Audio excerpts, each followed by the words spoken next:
Ito rin po ang patutuo ng isa pang tagapagturong protestante.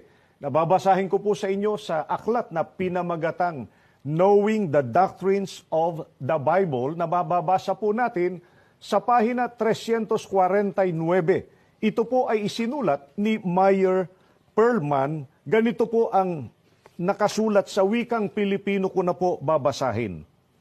Hinulaan ni Kristo ang pagtatatag ng bagong kongregasyon o iglesia, isang banal na institusyon na magpapatuloy ng kanyang gawain sa sanlibutan. Mateo 16:18.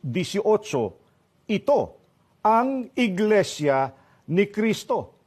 Kung mapapansin po ninyo mga kaibigan, alam, itinuro at isinulat pa ng mga otoridad ng iba't ibang relihiyon ng ukol sa pangalan ng tunay na iglesyang itinatag ng ating Panginoong Hesukristo.